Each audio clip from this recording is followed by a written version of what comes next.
What's up mga kapatid? So sa video natin ito ay magbibigay tayo ng update dun sa ginawa nating PVC pipe na nilagay natin dito sa mismong kahoy na to. Yan. Kung naaalala nyo yung video natin na naglagay tayo ng iilang pirasong mga PVC pipe. So ito na yung araw na yun ito na yung araw na inilaan ko para balikan ulit sila at tingnan kung meron nga ba talagang nagpupugad sa mga PVC na nilagay natin doon. Kasi nung mga nakarang araw, meron kasi nag-chat sa atin mga kapatid na isang kaibigan din na pumunta kasi dito at tiningnan nila yung mismong PVC, isang PVC lang. Nakita nila na may inakay na tapos malapit nang lumipad. Ito yung video. Yeah. Kita ko kan mo ko ano, mga butang na puy mo ng pugad. Ano yung pis dahi?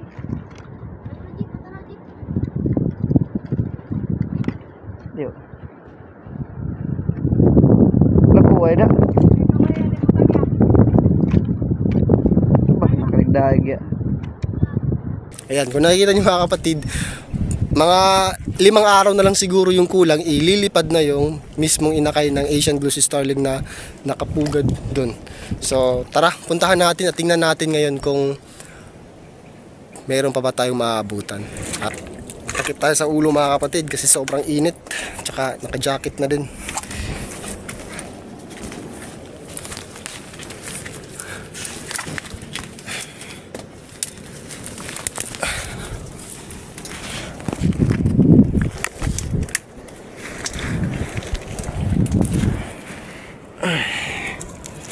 Gusto ko lang malaman kung success ba yung project na ginawa ko. Ito na yung naabot natin, mga 5 meters. At ito naman yung yun, tapos yung isa nandun. So tingnan natin kung may laman ba.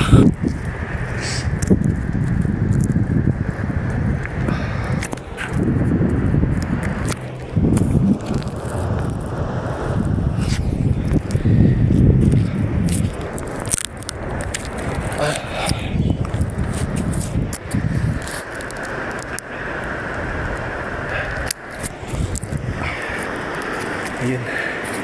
Dito na tayo sa taas.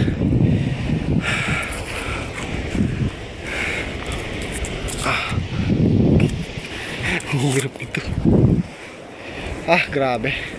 Ang daming nagpupuga dito kasi so tingnan nyo. Grabe yung tayo. Ito yung unang PVC. So tingnan natin. May nagpugad naman. Kaso wala na kasi tapos na, hindi na natin naabutan. Tingnan nyo mga kapatid kung gaano kataas to.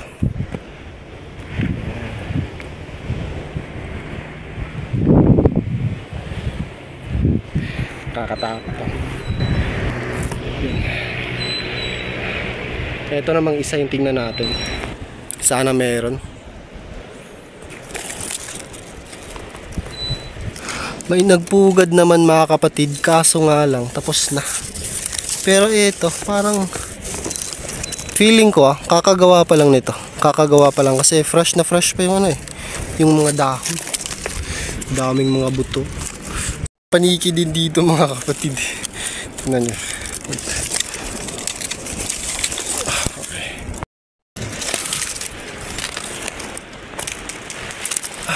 Ayun. Siliparan yung mga paniki. May ginawang puga dito. Tago.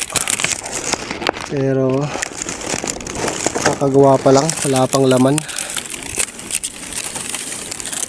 Medyo mga kapatid late na tayo nung pagpunta dito dahil yung mga naunang nagpugad dito sa mga PVC na nilagay natin wala na, nakalipad na. So bali yung mga nakita natin is mga fresh pa yun, mga bagong dahil kulay green pa yung mga so mga bagong breeders na nagbabalak na magpugad dito. So dahil nakita naman natin na success naman yung naging project natin dahil may nagpugad naman ng mga Asian Blue Sea Starling. So bali ang project natin ulit ay gumawa ng mas marami pa doon dahil hindi pa tapos yung breeding season nila ngayon. So magbe-breed pa talaga sila ng magbe-breed. So para makatulong tayo sa mga ibon dito sa spot na to dahil Iilan na lang kasi yung butas ng kahoy dito mga kapatid. So medyo mahihirapan na silang maghanap ng mapupugadan. So kaya yung gagawin natin ngayon is sa susunod nating video ay maggagawa tayo ng another na ganon na project para makatulong tayo sa mga ibon para naman hindi sila mahirapan maggawa ng pugad nila. So, ayun lang muna mga kapatid. So salamat sa panonood. Thank you.